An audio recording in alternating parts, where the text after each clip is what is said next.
imagine not only being afraid of strangers, but having to fear family members and family friends. Unfortunately, according to the Huffington Post, most females in South Africa are raped in their homes by a relative or a family friend. Many of them are raped in schools, often by their teachers as well. Only a quarter of them are raped by someone that they do not know.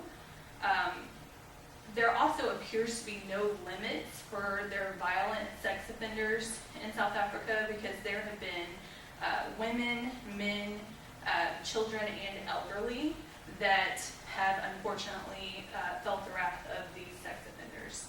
The statistics state someone in South Africa is raped every 4 minutes.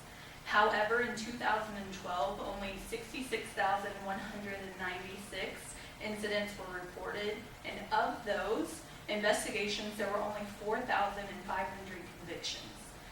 The assumption is that most women are afraid to report their rapes. The fear is that their attacker is going to retaliate against them. If given the opportunity, they come to the police and their attackers find out, they're going to come back and they're going to experience, the same or a worse, that retaliation all over again. And it's just easier for them to endure and move on than it is for them to speak out against it. One of the women that I'm going to speak on today is Hanyarada, which you can see here. Hanyarada is one of the women who is breaking her silence.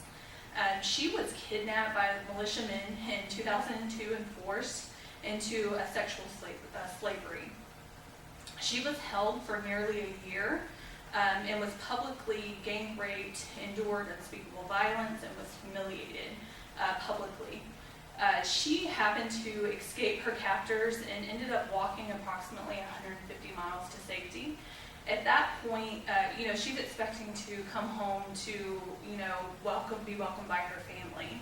Unfortunately, the stigma or the disgrace of rape in South Africa has caused her family to, reject her. At that point, she then has to find refuge at a friend's house, and, unfortunately, there's militiamen who then find her there, and she has to endure yet another rape and experience that all over again. Even though she has endured terrible pain and suffering, she still speaks out for herself and others. She's putting in all the effort that she can to bring an end to the sexual violence in Africa, and she's partnered with Women for Women International to help bring awareness to her community.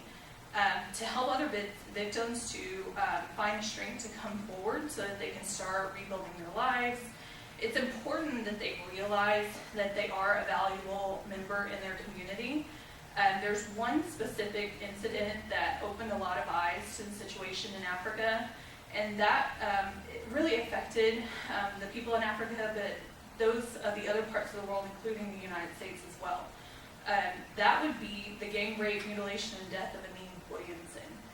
Her death brought the attention because of a murder in India as well. And you can see Anine's picture here.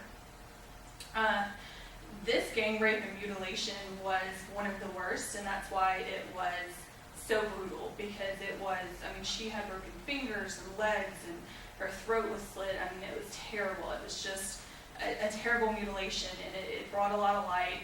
It caused India to really put a lot of focus on bringing justice to her attackers, because that is something that they needed to address in their country. Unfortunately, Anine put the killer or the attacker in the police's hands, put the name out there, and they did address it, but they have not addressed the overall issue in Africa, and that is something that it still needs to be done today. She was only 17 years old, but yet she, on her deathbed, is still trying to make an effort to help the country solve the issue. There are a couple of organizations that are still trying to help women in Africa, and a couple of those are the Rape Crisis, which is a great organization, and the Women for Women International. So if there's any information or any efforts that you would like to help and to find information and to see the stories for any of these women, I would encourage you to check those websites and those organizations because they seem to be great. And I thank you.